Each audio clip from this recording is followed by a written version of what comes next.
Oke, halo soulmate, good day mates. Ketemu lagi dengan saya Ika Febrilia di Mate Channel. Dan pada kesempatan sore yang cerah ini, saya kedatangan seorang tamu spesial. Spesial ya? Iya. Seorang mahasiswa dari program studi D4 Pemasaran Digital FEUNJ. Oke, sudah ada Dava di sini ya, Dava. Iya. Halo Wika dan soulmate and good mate. Good day mates gitu ya. Good day, mates. Oke, ya. Dava, apa kabar Dava? Alhamdulillah kabar baik Wika.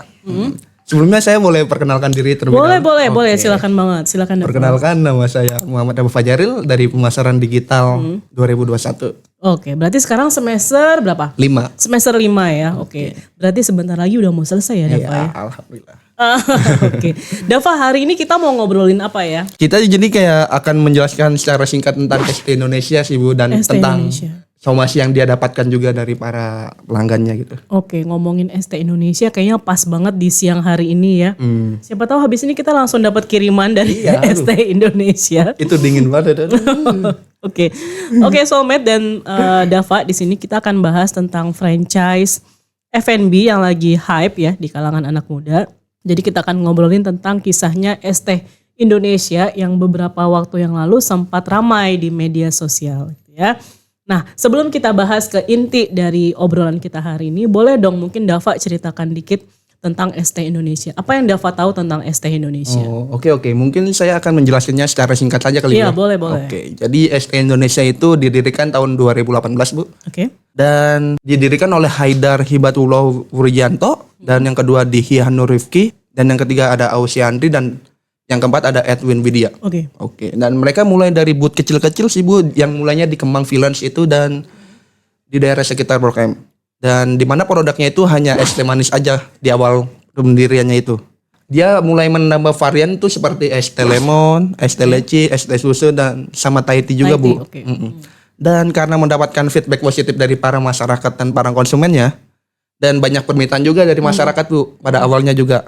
Langsung banyak peminat ya? Ya, akhirnya mereka kayak tambah gerai di Mall Ambassador dan juga di Binus Jakarta Barat. Ya. Dan seiring waktu ST Indonesia makin populer juga Bu. Tapi kesuksesan ST Indonesia juga tidak instan loh Bu. Oke, nggak instan. Jadi gimana tuh perjalanan dari ST Indonesia ini kalau misalnya memang dikatakan tadi nggak instan, kemudian perjalanannya gimana Dava? Apa yang Dava tahu? Jadi pada di tengahan 2019 itu kayak mereka merubah konsepnya Bu. Dari booth menjadi outlet Grab and Go di Panduraya Bogor. Dan terus ada penambahan pemegang saham Bu, yaitu Danu Sofyan dan Brisia Jodi. Dari situ outlet ST Indonesia melonjak juga Bu, dan terus di tahun 2000 meskipun pandemi outletnya malah naik dan malah makin banyak. Dari 19 itu jadi sekitar 200. Oh, lumayan banyak ya. Dan konsep outlet mereka juga diubah lebih simpel dan elegan dibanding tahun 2018. Dan terus Kemudian? bertambah sampai akhir 2021 jadi 450. Ya, jadi kalau misalnya kita bicara tentang ST Indonesia, walaupun mungkin perjalanannya nggak terlalu mulus sekali gitu ya Dava ya, tapi mereka secara umum tuh selalu punya progres gitu ya, selalu punya peningkatan yang bisa kita lihat ya dari sisi penambahan jumlah outletnya ya, dari yang mungkin hanya 1, 2, kemudian sekarang bisa menjadi banyak banget sampai akhirnya tahun 2021 ada 450 outlet gitu ya. Jadi ini hebat banget nih ST Indonesia. Nah, kemudian kita nggak cuma mengupas tentang kesuksesan aja nih Dava. Kita akan bahas tentang sisi lain dari ST Indonesia. Jadi seperti yang kita tahu, ST Indonesia itu sempat melakukan somasi pada salah satu konsumennya yang awalnya memberikan kritik ya pada minuman yang ada di ST Indonesia. Nah, mungkin Dava bisa cerita nggak tentang somasi, kemudian kritik dan seterusnya ini? Oke, mungkin itu awalnya dari seseorang customer Bu yang meluapkan kekesalannya terhadap ST itu, karena dia bilang kalau varian Chisu, varian Red Velvet itu tidak manis dan aslinya itu dia terlalu manis dan tidak sesuai dengan seleranya. Terus dia nge-tweet juga Bu di Twitter dengan memaki-maki lah dengan kata-kata kasar. Dan ini jadi dari si ST sendiri akhirnya buat surat somasi Bu untuk si customernya itu yang telah mengejek-ngejek brandnya secara kasar di Twitter.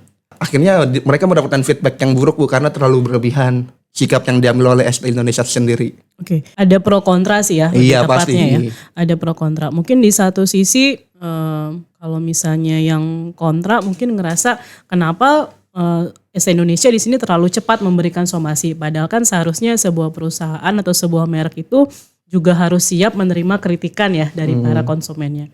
Tapi bisa kita lihat juga bahwa kritikan yang diberikan itu mungkin tidak didasari oleh penggunaan bahasa yang baik juga gitu Nah, ya. itu dia, Bu. Nah, mungkin itu yang salah Ya, ST Indonesia itu kayak terlalu terburu-buru manajemennya untuk mengambil sikap. ya. Seharusnya mereka bisa menyikapinya secara kepala dingin dan bisa bicara dengan baik-baik. Ya.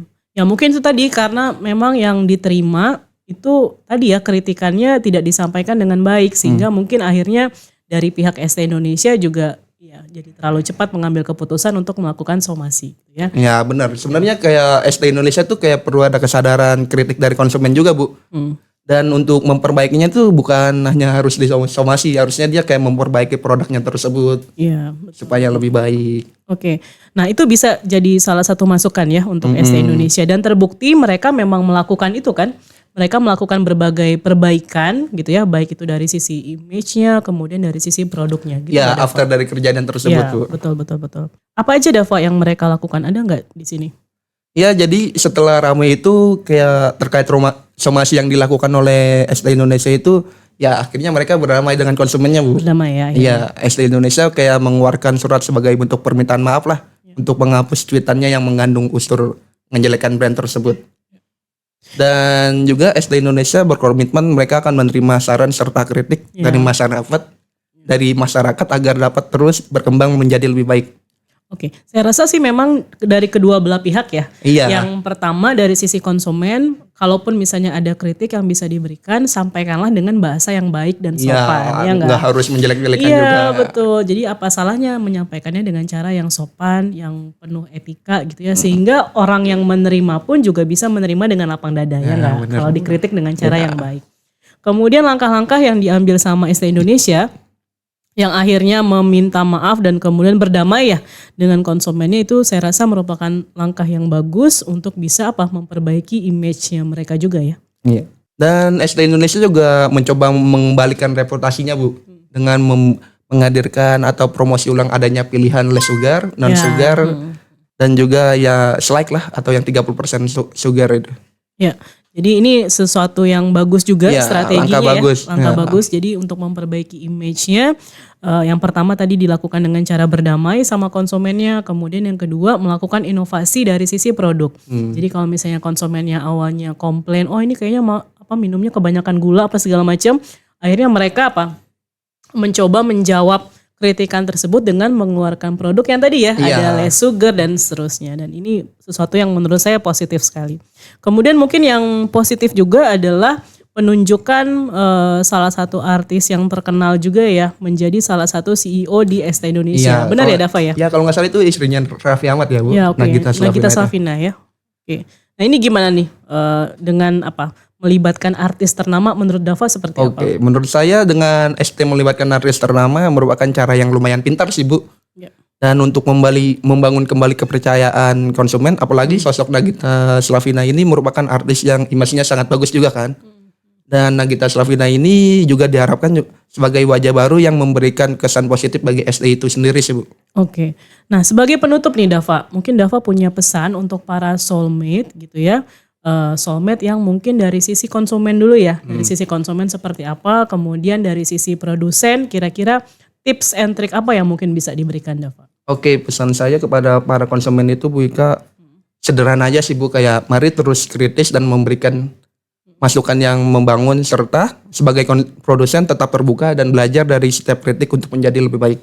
Oke, mantap. Nah itu ya para soulmate, kita bisa belajar dari apa yang sudah dilakukan oleh ST Indonesia gitu ya untuk bisa memperbaiki image-nya. Kemudian dari sisi konsumen, benar tadi seperti yang Dava sampaikan, cobalah untuk memberikan kritik yang sifatnya membangun dan disampaikannya dengan dengan bahasa yang sopan, yang penuh etika gitu ya Dava ya. Jadi kedua belah pihak akhirnya bisa bisa sama-sama menerima. Bisa dibilang itu win-win solution. Bisa win-win solution. Oke. Terima kasih Dava sudah menemani saya ngobrol di kesempatan sore hari ini. Mungkin setelah ini kita ke outletnya ST Indonesia ya. Oke, bisa itu.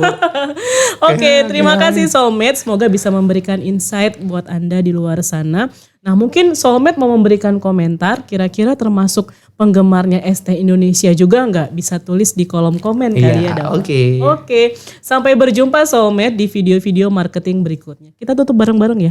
Good day mates gitu ya. Good day mates. Oke. 1, 2, 3. Good day mates.